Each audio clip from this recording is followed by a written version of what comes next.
Wow, so it's official now. President Joseph Robinette Biden, the man, the myth, the savior of the Ukraine, has announced that he now supports training Ukrainian pilots to fly F-16s. You know what that means, folks?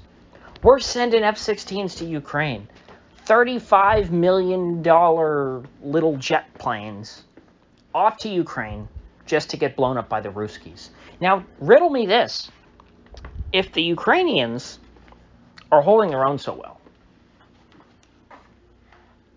why do they need F-16s? They've already been given every com block fighter jet that was left in the stockpiles of the ex-Warsaw Pact and even ex-Soviet Republic countries. They're all gone. Ukraine has squandered every Su-25 or Su-24 and MiG-29, I'd imagine, left in Eastern Europe. The only ones left are in museums in Russia. The Su-24, I think, is going to go the way of the Japanese Zero. And so, they have to turn to the F-16. I guess this means that the U.S. will not be backing down on their support for Ukraine in this war, despite the admission by Josep Borrell of the European Union. I forget his exact title. I think he's supposed to be like a diplomat or something, someone who's supposed to be interested in talking out political problems. He has said that, hey, if the U.S. and the EU, by which he means pretty much the U.S., stop supporting Ukraine, they would fall in a matter of days rather than weeks. And so we have to keep pouring more and more gasoline onto this fire to keep it burning. Because if we don't, the war will flame out and the military-industrial complex will lose what is their best source of income now that the war in Afghanistan has wrapped up. Isn't it convenient that the war in Ukraine kicked off mere months? Maybe it was a whole year? It wasn't very long after the U.S. final withdrawal from Afghanistan. Actually, yeah, that was in 2021. It was months. Because it was early 2022 when the Ukraine war started. My God, it's been that long. Time flies, doesn't it? So we have just a couple months between Biden pulling out of Afghanistan and a war kicking off in Ukraine that makes the military-industrial complex magically even more money than the Afghanistan war. Because this is a much hotter war. There's a lot more going on here. There's a lot more equipment being destroyed. The defense lobbyists who control the Pentagon and control Congress are happier than ever. This is a dream situation. It's a dream scenario because even if the Ukrainians are just getting hand-me-down weapons, if they're getting old, out-of-date fighter jets like MiGs, Su-24s, and now even F-16s, which are technically obsolete by the F-35, even though there's a lot of debate about that as to whether or not the F-35 is actually better than the F-16. It is newer and much more expensive. So it has that going for it, so that you know that is any F-16s that get taken out of service are going to be replaced with F-35s, and likewise for the Eastern European countries that are getting rid of their old Soviet jet planes because they were gifted to Ukraine and obliterated, those are going to be replaced with F-16s, most likely, which, like I said, $35 million a pop. And now we're just going to be giving F-16s directly to Ukraine. They might not be brand new, but again, used F-16s are either going to be replaced with F-35s or brand new F-16s. So it's a win-win. This is great. Ukraine is now a dumping ground for existing military hardware, such as these HIMARS. I mean, the U.S. has been talking, the Pentagon's been saying, hey, our munitions stockpile is depleted. We sent it all to Ukraine. We gotta ramp up weapons production here domestically. We need to hand out more contracts to Raytheon, General Dynamics, Lockheed Martin, Boeing, and and the like. And so that, to me, is the only rational explanation for any of this.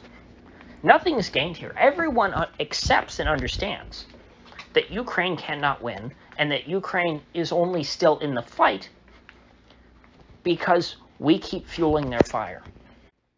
Now, this doesn't mean that the West is not causing pain for Russia. They certainly are. Russia would have liked to have wrapped this war up in a matter of weeks rather than months, but now, instead, it's a matter of years. Had the U.S. not intervened, Russia would have taken Kiev in a matter of weeks. And I don't say that happily. I don't necessarily, love Mr. Putin. But I'm not dumb enough to think that this is about the relative merits between the regime in Moscow and the regime in Kiev, both of which are awful, as I've stated on this channel and provided evidence for it.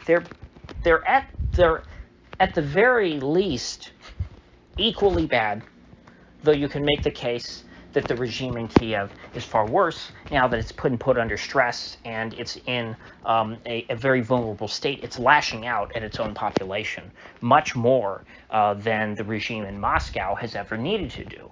You see, in Russia, people are generally, in a much more agreement with the government.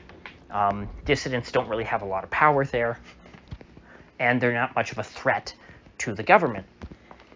But in Ukraine, it's the opposite. I mean, they are arresting low-level American YouTubers, such as Gonzalo Lira, and just disappearing them. Now, how are the Ruskies going to take this? Are they just going to take it lying down? Are they going to capitulate? I don't know. Maybe, maybe not. I can only hope that they will. I hope that Putin just takes it in the teeth and doesn't say anything and just carries on, because I don't want to see any further escalations to this war, even though I recognize that this is an escalation. The U.S. providing F-16 fighter jets to Ukraine, that's a big escalation. And I just hope that Russia does not reciprocate, though that would be the rational thing to do. I won't be able to very well scold Russia if they engage in some kind of escalation after this, in response to the deployment of F-16's to Ukraine. I mean, that, I think, would make these other countries that are providing the F-16s, that would make them viable military targets, and Russia has not done that. They have not been bombing NATO countries, even though, they could bomb the train cars carrying all these weapons flowing into Ukraine. They've chosen not to, which I'm very, very happy about, but it's only been to their own detriment. Russia is holding back at the expense of Russian lives. And so, I know that every time the U.S. accelerates this conflict and they raise the stakes, they push Putin closer to having to respond himself and to recognize, as is obviously the case, that the West is directly at war with Russia, and that war does not end at the borders of Ukraine. All these weapons that enable the war to continue are flowing into Ukraine from the outside. And just as Ukraine has been engaging in bombings to take out the Russian military supply chain, I fear that Russia will be forced to engage in the same practices behind enemy lines. And that possibly means within NATO borders. And when that happens, and keep in mind, if they do the same thing that the Ukrainians are doing, they have, CIA ops using Ukrainian agents sneaking into Russia, planting bombs, terrorist attacks, what we typically call them. The Ruskies may want to escalate in kind to do the same things in places like Poland. When that happens, I will not scold the Russians.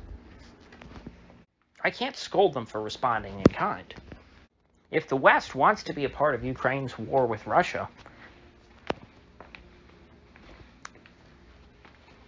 I don't know how we can escape the consequences of that forever. So, with that said, I will see you folks back here tomorrow.